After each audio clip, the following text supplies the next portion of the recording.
Namaskar. Welcome to today's class of strategic management. In today's lecture, we are going to look at the next part of the strategic management process, which is known as strategic choice. In strategic choice, an organization understands or realizes what choices are available to it, what among the available strategies is best fit for its organization, what are internal factors which will fit perfectly with the new strategy that can be chosen, and it involves two processes or two steps. The first being the gap analysis and later on a portfolio analysis. Well, these are both tools to analyze or to decide upon or to conclude upon the best fit between the organization's capacities and the need for a certain strategy. Gap analysis, as the word indicates, strives to achieve a gap between present performance and a desired performance.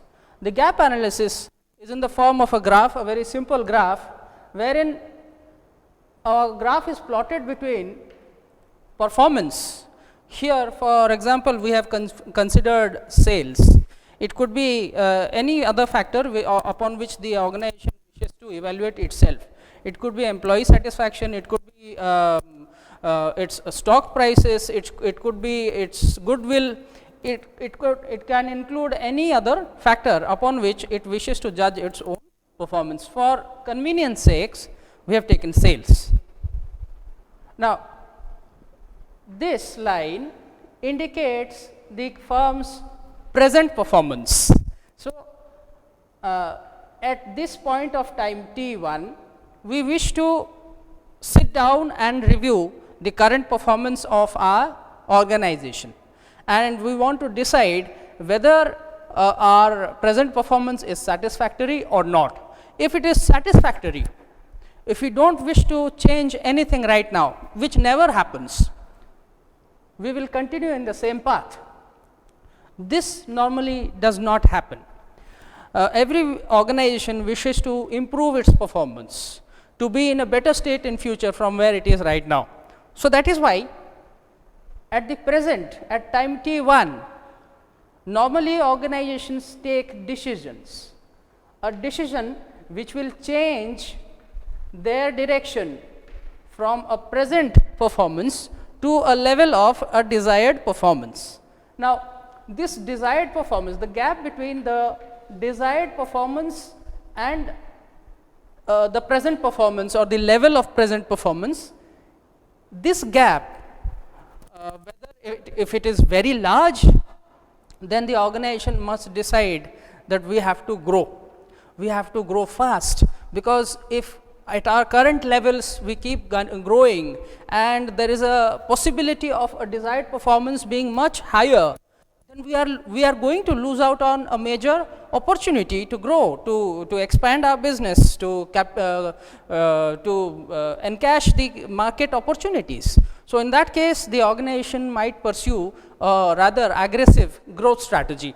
But if the gap is narrow, if the graph is somewhere like this, this is the desired performance and the actual performance is also somewhere here.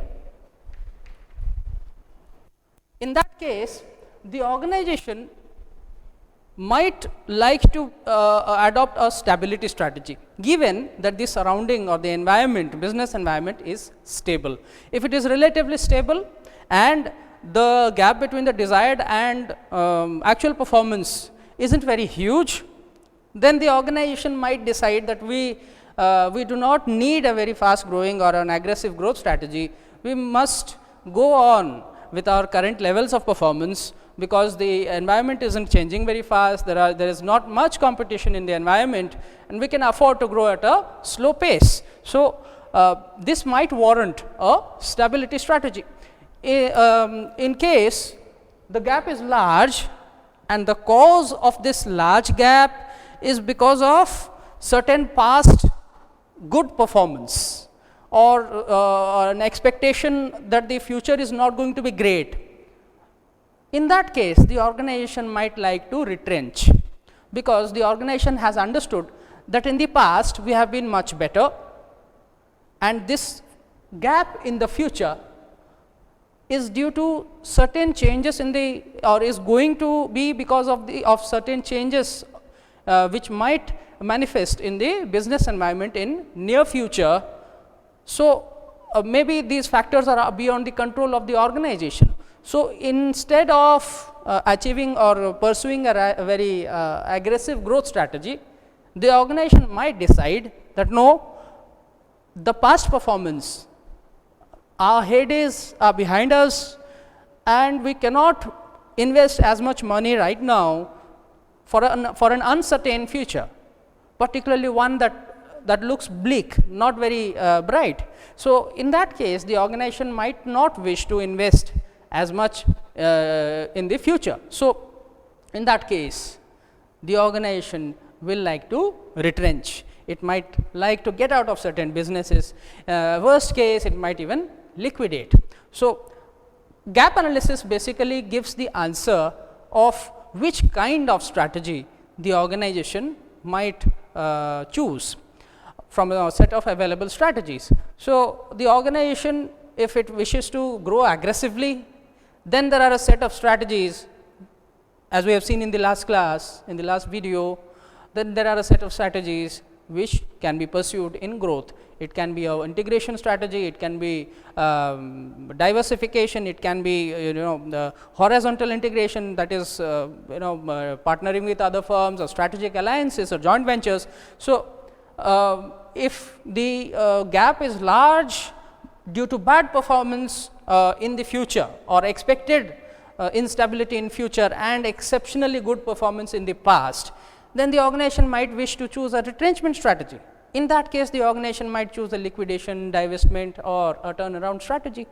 And in the case of not a very large deviation, but a small deviation as shown in this one, if the organization wishes to pursue a stability strategy, in that case the organization has the options to grow incrementally, to adopt a pause strategy, to pursue a no change strategy. So, these choices we have already discussed in another video. So, to choose from one of these strategies, the organization makes such an analysis, the gap analysis, and decides upon which strategy is the best for it. Next, moving on to the next part of our strategic choice process, that is the portfolio analysis. Now,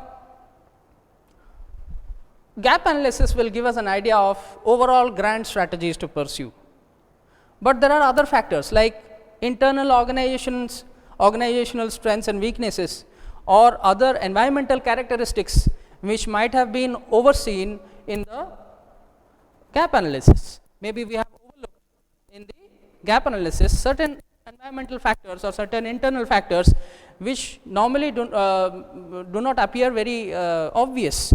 So, in that case a BCG analysis, a GE9 cell matrix, or a Hoffer's analysis, or a McKinsey 7S framework analysis is going to help us understand what are our internal factors and what are the external environmental factors which need to be considered.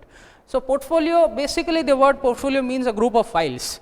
Now, the organization has a group of strategies, has a bunch of strategies, out of which it has to choose one. Normally a strategic choice process yields only one strategic decision. So, from a bunch of these strategies, which is the most appropriate for us, we can decide that using all of these analysis. I hope this very rudimentary explanation of the strategic choice process is clear to you. In the next video, we are going to discuss the various tools of the portfolio analysis. Thank you for watching. See you in the next video.